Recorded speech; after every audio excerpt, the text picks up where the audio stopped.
Hello YouTube, and welcome back to another video from me, your host, Logan Albright. I was reluctant to do another book haul video, so shortly after my last one, I wanted to do another review for you, but several people have asked to hear about my trip to England and Wales and all the books I bought when I was over there.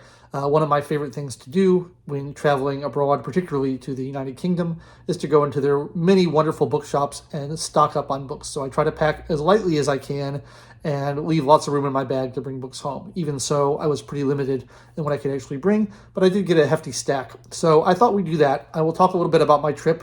I'll go through all the things I did and in chronological order, go through all the books that I bought in various cities. So the plan for this trip was to go to Liverpool, which I've never been to before, and then two towns in North Wales. One is called Llandudno, which is a seaside resort town from the Victorian period, basically, on the north coast of Wales. And then a little bit south of that, there's like a forest mountain resort town called Bettws-y-Coed. They're both supposed to be very beautiful, and I thought these would be good places to check out. As some of my viewers may know, one of my big goals in going to Wales a lot is to try to practice the Welsh language, which I've been studying for several years and I'm getting okay at.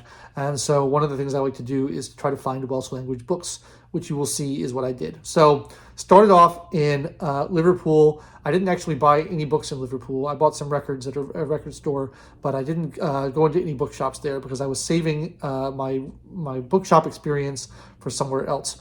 So no books to report there. But then we went over to Wales, to Llandudno, and they have a Waterstones there. And I went into the Waterstones, and I was disappointed. The Waterstones there, as you might expect, is quite small, and I didn't find anything I really wanted at that Waterstones. So I gave a pass on that. But I did find a Welsh language bookshop. And so while my Welsh language in terms of reading is not great, I kind of have to do a little bit of fumbling in the dark to find books and just trying to pick them at random to see what's going to be good. I did find two things there inexpensively that I picked up.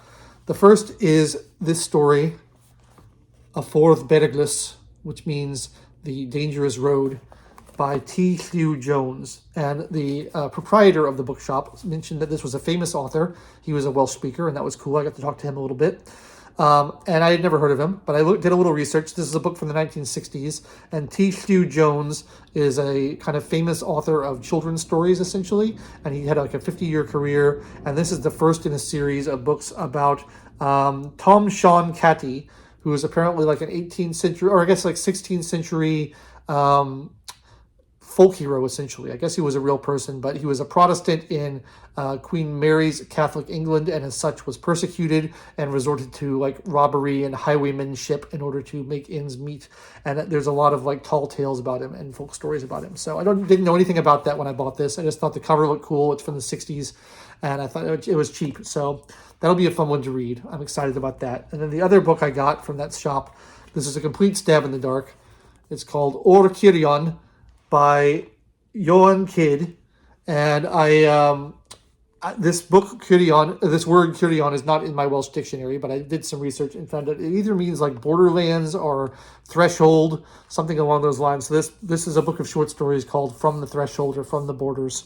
And I don't know anything apart from that. It's just a book of short stories, but it's short and it looks pretty readable. So I thought that would be a fun way to practice my Welsh. I don't know anything else about that one.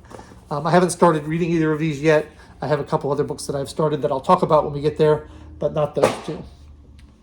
Okay, so next after the other thing about Llandudno, there's an antiquarian bookshop there that sells like old manuscripts of like, old Welsh books and stuff. Unfortunately, it's only open like one day a week, and it was not a day when I was in town, so I didn't get to go into there. But if you are in the area, check out that bookstore. It looks really cool. It's called Maddock Books, and I wanted to go there, but I was unable to do so. So then we went down to Bettws-y-Coed, and Bettws-y-Coed is a very touristy sort of town, but it's surrounded by natural beauty and wildlife, which is what I like. But they do have a couple bookshops in town, and I went into one. It's not an amazing bookshop, but they had a couple of interesting things. And I bought this Penguin History of Magic book by Chris Gosden. I've read many books on the history of magic, and I've kind of resolved to buy any that I see. Every time I see one, I pick it up. It's starting to get unwieldy because there's so many of them. I didn't anticipate how many there would be, but they're always fun, and I usually learn something from them, even though there's a lot of repetition. Haven't read that one yet, but I thought it looked fun. And while I was there, I also picked up this book, Wild, Tales from Early Medieval Britain, with this kind of copper foil woodcut cover by Amy Jeffs. And I did read this on the train when I was over there. I read the whole thing on a train. It's pretty short. It has a lot of big text and a lot of wide margins, and it's full of these woodcut illustrations, which I really love. And what this basically is, there's this series of Old English poems, Anglo-Saxon poems from the Book of Exeter, and the author has kind of taken inspiration from those poems and crafted little short stories about them, kind of expanding the narrative of those poems, and then has gone on a long explanation about the origin of the poems and the thought process behind them. And I found that really interesting. The short stories themselves were okay. I wasn't crazy about them. The original poetry is much more interesting, and then the history around the poetry and collecting it and all that was quite interesting, and I like the woodcuts. And it does have the original Old English text, the Anglo-Saxon text here in the back of the book, which is great, because we'll get to that in a little bit, but I'm excited about that because I'm interested in languages, and not just Welsh, but other languages as well. But I enjoyed that. It was okay. Like I said, the author's own contributions weren't the most amazing part of it, but the original poetry is pretty great. So I bought those two in Betws-y-Coed. And now I know what you're thinking. Oh, you've already done Liverpool and Llandudno and Betws-y-Coed. What's left? Well, it's hard to get an airplane into and out of Liverpool. So I had to fly out of Manchester, which I've been to before. But I like Manchester. It's a cool city. It's a lot going on there. And it is home to Waterstones Deansgate, which boasts being the largest bookshop in the north. And I like the north, and I like bookshops, so I went into Waterstones. And in this Waterstones, I found many, many things I wanted to buy, and I was forced to restrict myself to just 4 items because I was running out of room in my bag. One of the things I saw that I did not buy, you may remember from my channel, I've been collecting these Penguin Sci-Fi Classics with these purple and white covers that are very well curated. I found 2 of these that I did not have in the Waterstones, but I ended up not buying them because the plot summaries didn't sound interesting to me, and because I had a premium on space, I really had not a lot of room to carry stuff. And I thought, do I want to buy 2 books that I'm not interested in just because they fit this collection that I've been working on, or do I want to buy stuff that I really am interested in? So I decided to go the other way, and I didn't get those. The other thing I didn't buy is there's this series, I've talked about this before, they're really cool, like Library of Britain edition, British Library editions of like collected old horror stories, and they're grouped by themes, and they have different colored covers, and they're really nice looking on the shelf. And there's like horror stories about the ocean, and horror stories about the forest, and horror stories about fairies and goblins and ghost stories, and they're all kind of grouped by theme, and they're really beautiful editions, and I really like them. But I bought one last time I was over there, and I discovered, to my dismay, that the publisher has censored the books to fit with modern audiences' sensibilities. They've removed some of the offensive language from the original text, and I am not on board with that. I want to read the original text as it was originally written. I'm a big boy, I can handle it, and so it bothers me when people alter that to try to memory hole stuff that is no longer acceptable. I want to know that's what history is. History is the way things used to be. So I found a ton of those, and they looked super appealing, but I didn't buy them because I don't want to support that kind of censorship. So there you go. But I did find 4 things that I was very, very interested in, and we will go through them. The first, I bought this Introduction to Old English, 3rd edition, by Wiley Blackwell. Sorry, that's the publisher. It's by Peter S. Baker. Wiley Blackwell is the publisher. And I've been interested in Old English for a long time. I took in college a book class called History and Structure of the English Language. And the teacher in that class read a passage in Old English, and I thought it sounded beautiful. And I've been interested in it ever since. That was 20 years ago. But I thought it was fascinating. And so, but I never see Old English textbooks in bookshops and stuff. I haven't really gone out of my way to look for them online, but I always look when I'm in the language section of a bookstore. You never see them. They're very hard to come by. And so I saw this and I thought, wow, this will be fun. And I also just got this book that has the Book of Exeter Old English poetry in it. So I'll be able to translate those and read those in the original language. I thought that sounded like a lot of fun. So I've started dipping into this. It's quite similar to German. It's quite similar to the Scandinavian languages. It's quite similar to modern English, but it's much more complicated. I don't love the pedagogy. I'll just say pedagogy. I don't love the pedagogy in this book. It's very old-fashioned in the way that it teaches language, which is like, here's all the noun declensions, here's all the verb conjugations, here's all the adverb forms. Now use that to construct a sentence or use that to translate something. And I find that very unnatural and difficult. It's funny because I used to like that way of learning language when I first started studying language. I enjoyed that because I like to know why everything is the way it is. But it's such an unnatural way of learning. As I've grown older and wiser and studied more language, I've discovered that like the way you learn language best is the same way you learn your first language. You learn your native language by hearing it, by speaking it, by interacting with it, and by inference. You infer from the things you hear, and you learn that way rather than having someone sit down and tell you, here's all the grammatical rules, and then trying to piece them together. First of all, it's way too slow. Your mind doesn't work that way. You can't say, okay, I want to say a sentence. Let me come up with all the grammatical rules and figure it out. You kind of have to do it more intuitively than that. And then second of all, it's just so much to memorize, and it's so not very fun.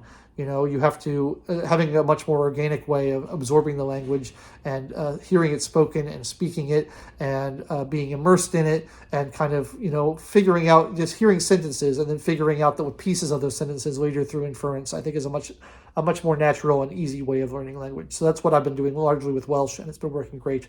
So this is going to be a little bit more of a challenge, but I do have experience learning this style, and I think I have the kind of brain that can kind of do it. So I'm excited about that, and it's going to take some time because I'm still trying to learn Welsh, but I want to dip into that and get better at my Old English. It should be a lot of fun. Everyone always says to me, Logan, why don't you learn a useful language like Spanish or Chinese, something that people actually speak? But it's my contrarian nature that I love to learn languages that nobody speaks, like Welsh or Old English or Finnish, for example. I don't know why it is. It's just the way I am. Next, I got this book, Miracles of Our Own Making, A History of Paganism by Liz Williams. I identify as a pagan, as you can see by my Libertarian Paganism book back here, which I wrote. And I love paganism, and I find it fascinating. This book ended up being more of another history of magic book than I thought it was going to be. It's basically the history of neo-paganism and the roots of it and like how it came to be a popular religion in the 20th and 21st century rather than a history of historical paganism, although there is a little bit of that in there. But I think it's a really good book. I think it's very thorough. It covers a lot more than most of these type of books do, and I learned stuff from it. So I really enjoyed it. I've already finished reading this one, and I really liked it. So if you're interested in kind of a history of magic book or history of paganism book, this is one I would recommend because I really enjoyed it. Next up, I got a book of poems called Another Time by W.H. Auden. I'm not a super poetry boy. Poetry is not really my thing, but I am interested in it, and occasionally I like to read it.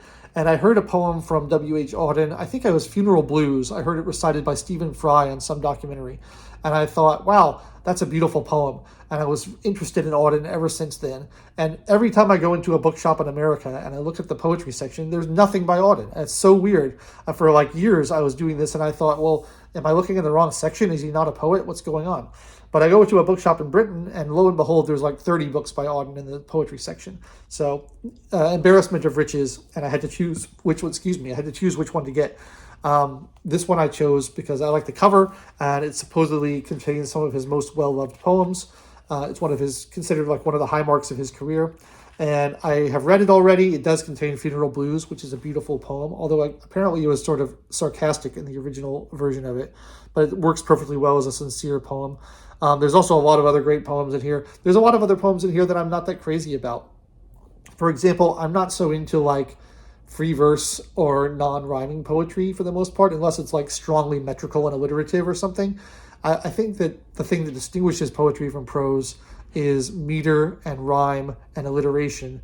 And when you strip all those things away from a poem, it doesn't really seem like a poem to me anymore. So I'm not a big fan of that. And some of these poems, Auden plays with the form and does that. But the ones that rhyme and the ones that are metrical and the ones that are alliterative, I really loved. And so it's a little bit of a mixed bag, but I'm glad to expose myself to some more high culture, some more poetry, because it's something I'm a bit of a Philistine on. I really don't know enough about poetry, and I should read more of it.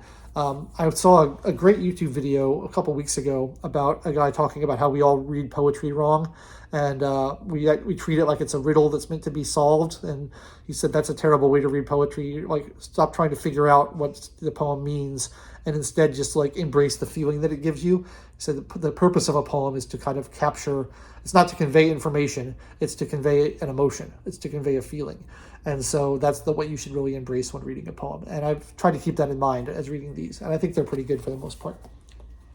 And then finally, back to my Welsh language studies, I found a very small section of Welsh material in the Waterstones in Manchester. Not surprising because it's not in Wales. I was actually surprised at how much there was.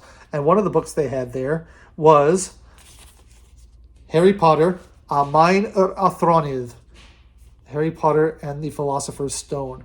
So, of course, I've read Harry Potter in the past. I know the story, but I thought it would be a fun learning, teaching exercise to read Harry Potter, the first Harry Potter novel in Welsh, and see how I can do with it. And I've started it, and it's a lot of fun. I am getting through it very slowly. It takes a long time to read in Welsh, but I'm getting a little bit more fluent, and I'm getting better at it.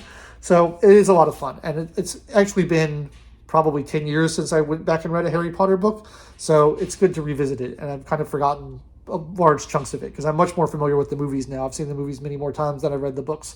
And so you kind of forget the stuff that's left out. So it's fun to go back and revisit that. And it's a great way to practice vocabulary, especially vocabulary dealing with witches and wizards and magic, which is not something that is generally taught in like the Duolingo Welsh course, for example.